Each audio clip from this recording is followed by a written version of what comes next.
So we'll begin with your big effort of doubling research at UConn. How's things going within the first few months here? Oh, well, it's been really well received. I've been pleased to hear people embracing and engaging the challenge and beginning to think about and talk about what would it take for us to do that? What are the strategies we can use? We had a great discussion of it at a Dean's Retreat in mid-November.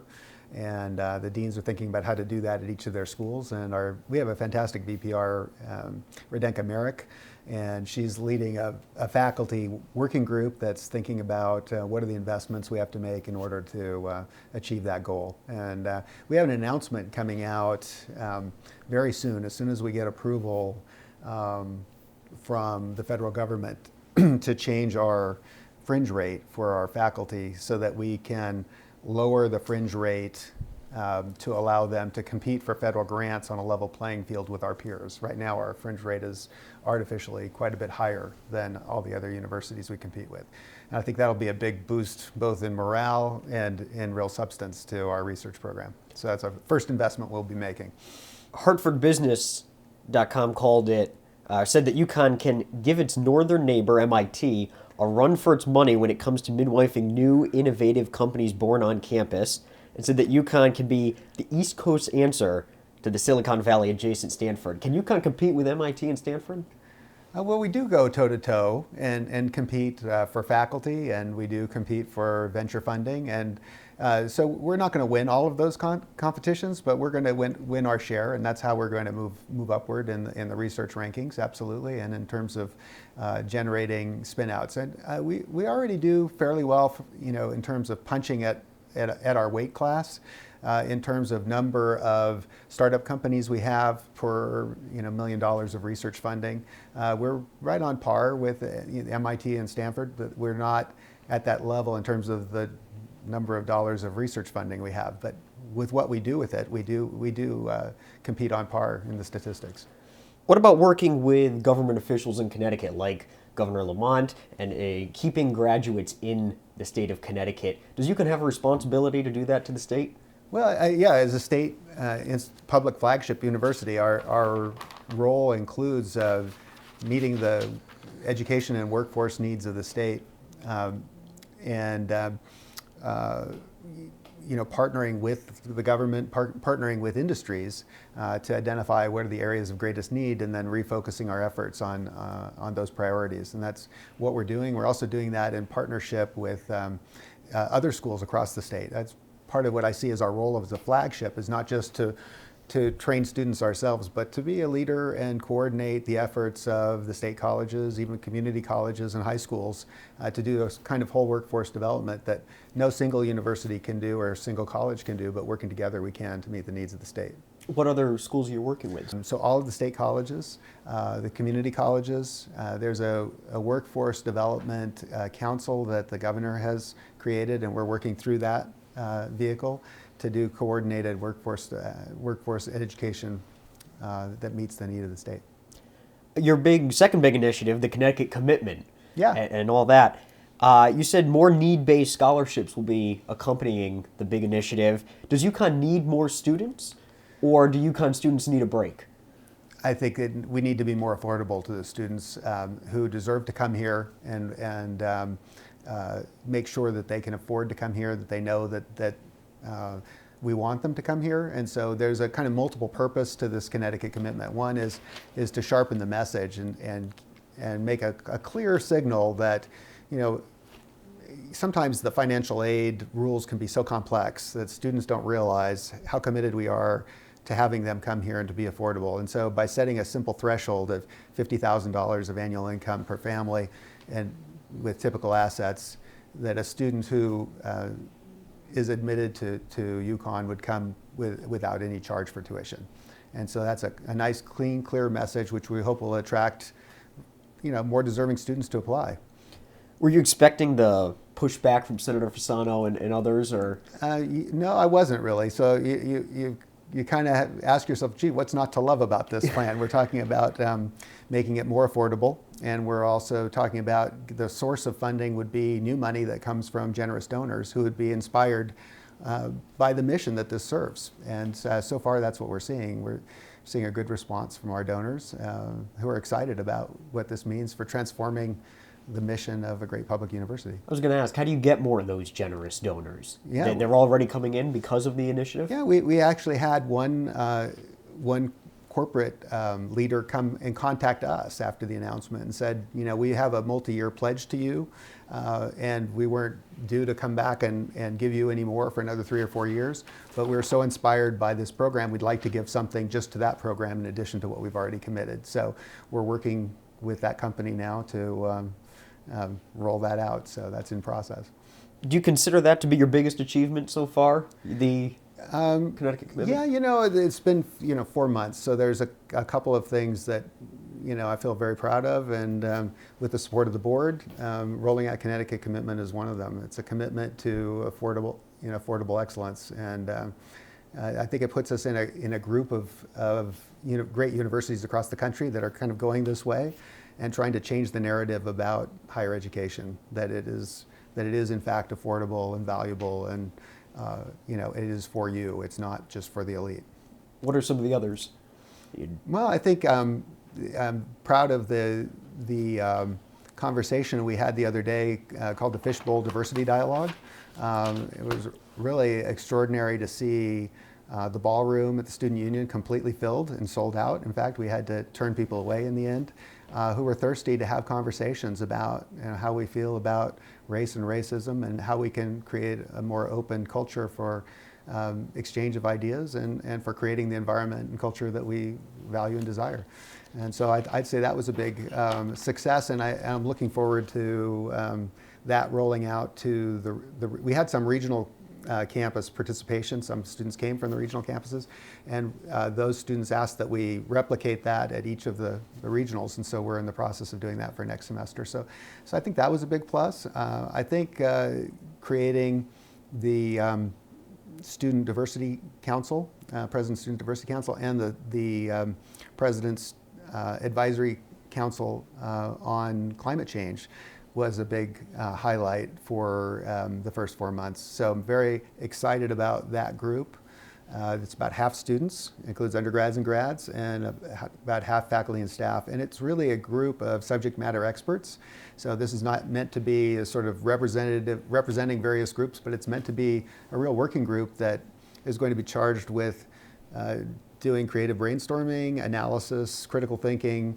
It's a great learning opportunity for the students because it allows students with expertise from various domains, including behavior policy, environmental science, and engineering, to apply what they've learned in the classroom to a real-world situation where it is going to have an impact on this university for decades to come. What's the biggest hurdle facing UConn right now? I see more opportunities than hurdles. I mean, the easy answer is always to say the biggest hurdle is financial. There's always, but that's always a given. So within the constraints that you have financially, what can you do? And I think I see tremendous opportunity.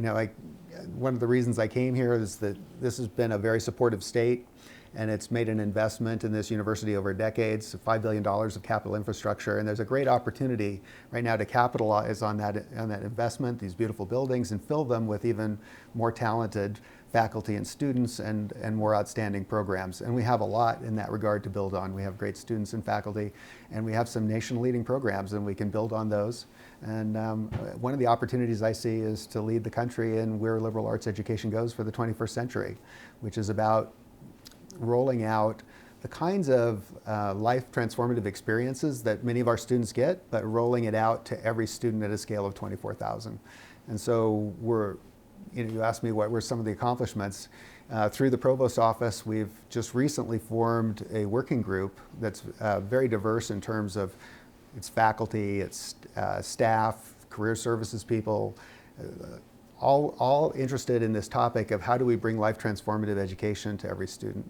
And next semester we'll be adding a large group of students to that working group, and we'll begin to really roll up our sleeves and get to work on how do we realize this challenge that I've thrown out, and we'll see how it plays out. I'm excited about it. How do you come up with all of these committees and groups, and are they all based off of events and where you see a need, or are they prior based? That's a great ideas? question, actually, because it's a mix of those two. Yeah. So there were a couple of things I didn't see coming. I think the climate change march, I didn't see that coming when I came, when I came here. But we were making some major infrastructure decisions around that time, and so it coincided with the marchers, and we took advantage of the student interest and the impetus that protest created for change, to relook at some of the decisions that had been made in the past and see if we could do something better. So that was not something I anticipated.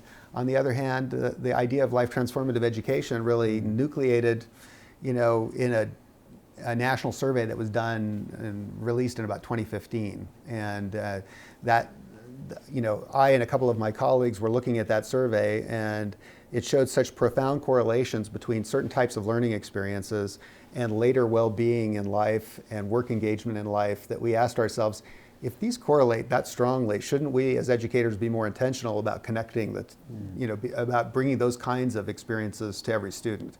And that's what sort of led to this. And then when I came and interviewed at UConn, I found so much to build on that was in that direction that it was just a natural step to suggest if UConn could expand what it's already doing and take it to scale of 24,000, there's an opportunity here to benefit our students and to lead the country. What about, we had touched upon it briefly earlier, all of the conversations and committees on race and dialogues about that.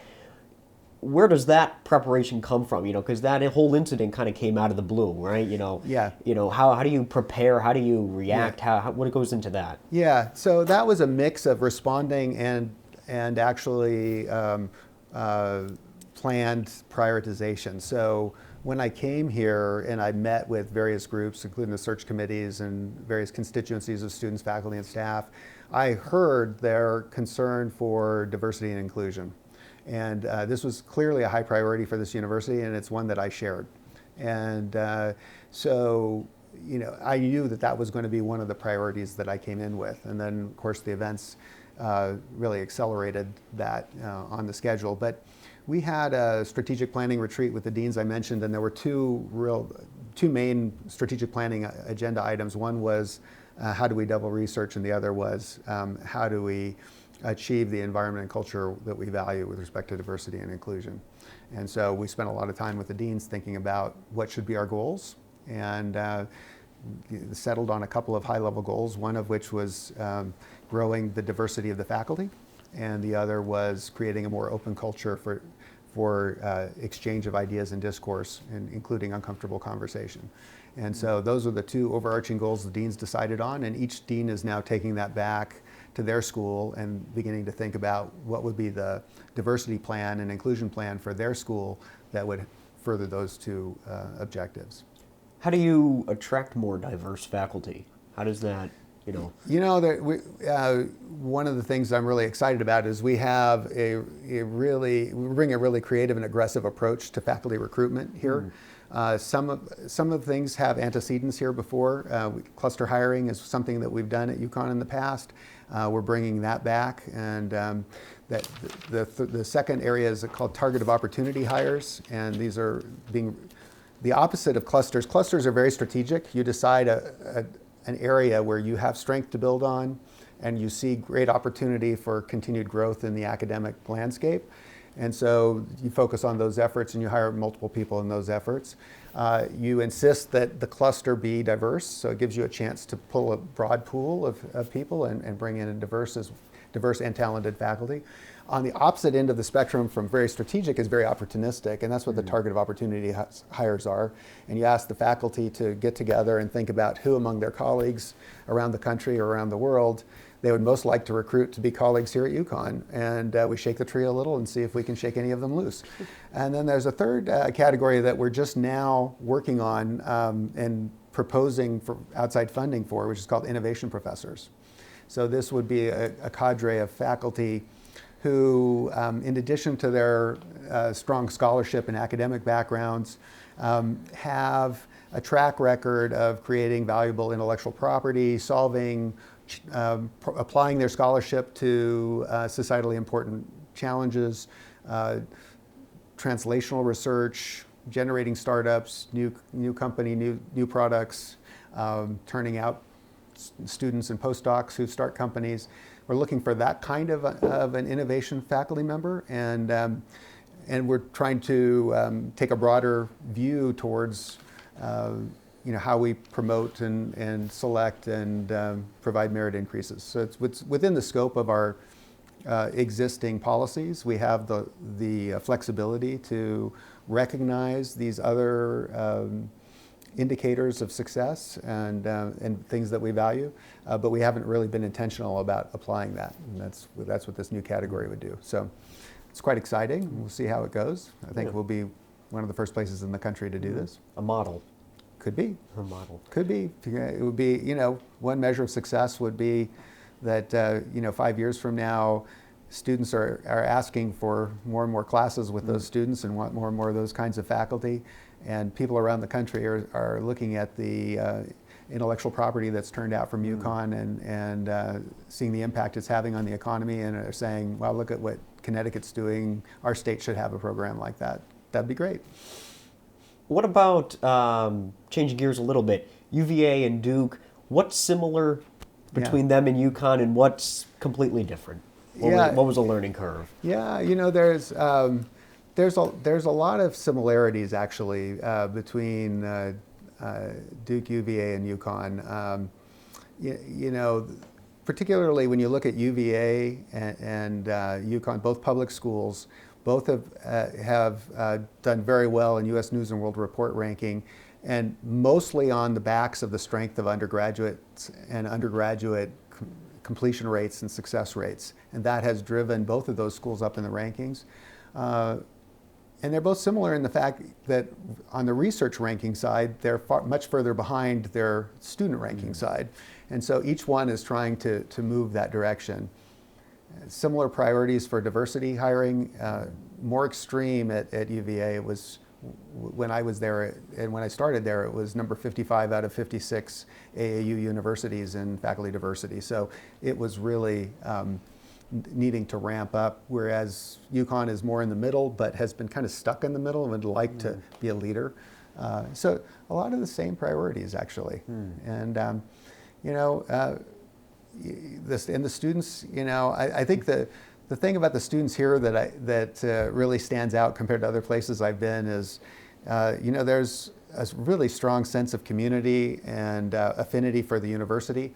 And you see it in the number of students wearing, UConn branded clothing and buttons and gear.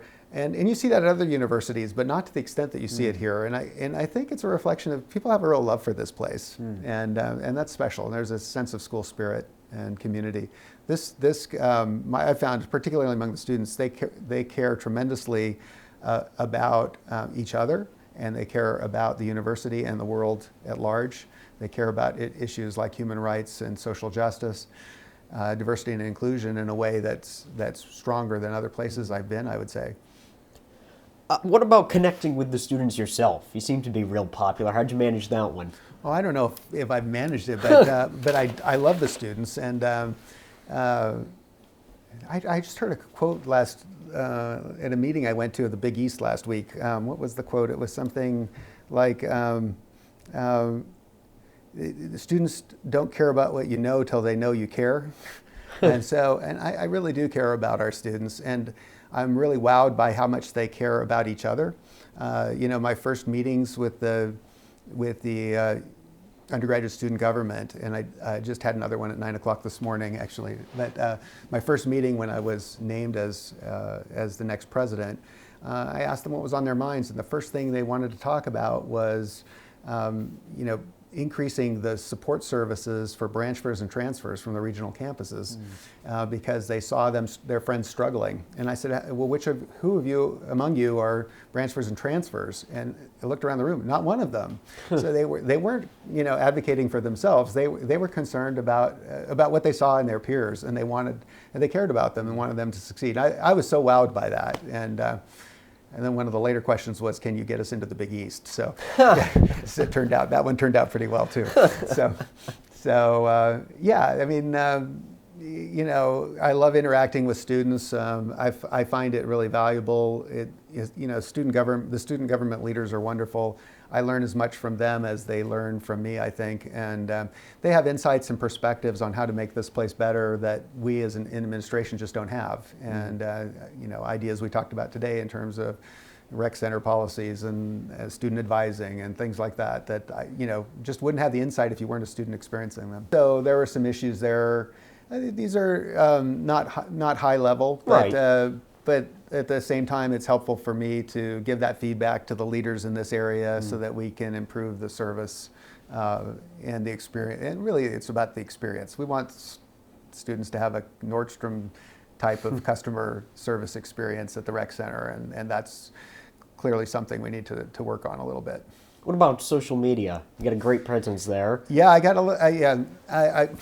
that's a new venture for me, and so it's been fun, you know, to kind of share some of the experiences that I have and the things I find interesting and some things that I find funny, and share them with others, and that's been great. You know, I help from Emily Zangari, who, you know, I send her all my tweets and posts, and she posts them up, but they're from me, and so. I was going to ask, do you write them all yourself? I write them all, yeah. You write them all? And she Instagram too? Instagram too, so, but I do have help getting them posted up. You had mentioned earlier the handle that you have now. What do you have now? Prez Tomcat. Is Prez Tomcat now? Yeah, it's Prez Tomcat. I'm thinking I've got a new license plate. Tomcat didn't fit, so I may switch it to Prez TK. Prez TK. Prez TK, I like that. What made you apply to UConn in the first place? Now, Were you seeking out a presidential position somewhere? You know, it's interesting. My life partner Anna Maria will say that it's because of her, right? So she's a nutrition scholar, and she had a colleague here in the Rudd Center for Food Policy at the Hartford campus, and her colleague reached out and said, "Hey, there's a presidential opening," and so she brought it to me. So, you know, I knew about UConn from its academic reputation, but I wasn't really thinking about it. It wasn't on my radar, and the search firm contacted me, and independently of that, and I started to find out more about it, and I got more excited about some of the potential I saw, and some of the things I talked about earlier about the strengths that were here, the ability to build on the capital infrastructure, the supportive legislature, supportive board, and the talents of the current faculty and staff and students. And so I saw a lot of potential, and I came for an exploratory interview at beautiful Hartford Airport, where they do all the exploratory interviews. And I just had a really resonant experience with the search committee that I met with. We just got excited, and we went through the questions, and then we started thinking about possibilities, and I think we got each other excited. Did you apply elsewhere, can I ask? So, you know, it's much more sequential. So, you know, I dabbled in a couple of others, and there were a couple other searches going on simultaneously with that. But once I hit resonance with UConn, I really pulled back from the others. It was clear UConn was the one that was the best fit for me. Yeah. Let me think of how to phrase this here. You know, what makes UConn the best fit for you? We'll leave it simple as that. Yeah, Is it the people? I think at each moment in an institution's history, it has certain needs in its next leader. And I just kind of felt like where UConn was where it was poised to go, was a perfect fit for the things that I'm, you know, have a background and history and vision for where to take it. And it's about a fit in time. It's not just a fit in place. And the other part of it was, you know, if you look at my own history of the kinds of places I've always been drawn to. For my undergraduate degree, I picked a broad academic context, public university, UCLA. You know, the rest of my career, it's been these broad context universities with strong athletics, academics, performing arts, medicine, the whole thing. I find that to be the most exciting. And UConn just fit that to a T. I mean, it's just this broad context, tremendous strengths to build on, great geographic advantage. And I felt like when I met with the people here, I felt that there was a resonance and a thirst that they had for the direction that I was interested in suggesting. And so it was that resonance really with the people that made the difference. You know, when I go on vacation somewhere, Yeah. or you go somewhere, you say, oh, I go up to UConn, everybody goes, oh, basketball, women's basketball. Yeah, yeah. That's the first thing. Can UConn have women's basketball and be the Silicon Valley Stanford? I think so. In fact, I think they can be symbiotic. I'm trying to hook to the winning culture of basketball, Yeah. and I've said this to the faculty on occasion that there's no reason a priori you would expect that a small state like Connecticut would be the only state to produce two national championships in basketball, both men's and women's, in the same year, and yet UConn did. And there's no reason why it shouldn't. And similarly, it's when you think about the kind of education transformation we're talking about and really leading in 21st century liberal arts education, you might say, well, shouldn't Princeton do that? And my answer is, there's no reason a priority to think UConn should lead that, but there's no reason we can't.